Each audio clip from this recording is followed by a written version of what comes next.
عقیده ختم نبوت زندہ باد. قادیانی کافر وو، کافر دی او کافر به انشاءالله وی او انشاءالله مرتد زندیق خنزیر په شانتې به د دې دنیا نه ځي او جهنم ته به ځي او په جهنم کې به پروت وي د نورو کافرانو سره. څرنګه چې نور کافران دي دغه شانتې دا مکمل کافر دی. دا اس کلم څوک داسې نشي راتلی چې دا موږ نه مسلمان کی. چیف جسټس لعنتي فیضیسا کومه فیصله چې کړې ده موږ د دې مکمل خلاف یو، پرپور مذمت کو او ټولو مشرانو ته، علماو ته، حضراتو ته مونږ دا درخواست کو چې تاسو زر تر زره په دې خلاف اکشن واخلی او مونږ ته داسې یو لایه عمل کېدوئ چې مونږ په هغې روان شو. مونږ به انشاءالله په سرونو باندې کپنونه تړو او د ده خلاف به راوځو انشاءالله کومه پورې چې مسلمانان ژوندي وي او خاص کر د خیبر پښتونخوا کم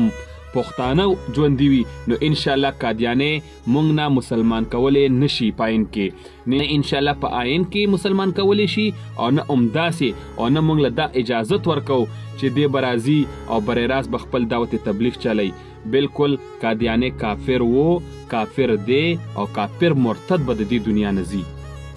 بس دی ختمه. او بل چې څومره علما دي ټولو ته مې دا درخواست دی سبا د جمعې په ورځ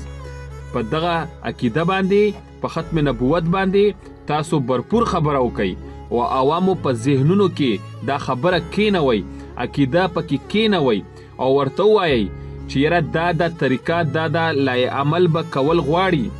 او د دې دپاره د مشرانو نه دا اپیل دی چې څومره مشران څومره اعلی عهدهداران دي ټولو ته دا درخواست دی چې په دې سخت ناسخت اکشن واخیستلی شي او فیضیسا دې د دغه کورسۍ نه لاندې راوغورځولی شي. قادیانی کافر وو، کافر دی او کافر به وي او انشاءالله مرتد به د دې دنیا نه ځي. دا ارمان به په ټول عمر کې پوره نشي چې دی به ځان ته مسلمان وایي. دا کافر دی، کافر.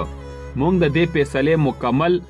خلاف یو او د دې مکمل سختو ټکو کې غندنه کوو او څومره مشران دي، علما دي، حضرات دي، دغه ټولو ته دا درخواست کوو چې د دې په خلاف دې سخت ناسخت اکشن واخیستلی شي او موږ ته د لایحه عمل راکړي انشاءالله چې موږ به کفن په سر تړو او د ده خلاف به راوځو، د ده به انشاءالله دا به مرداره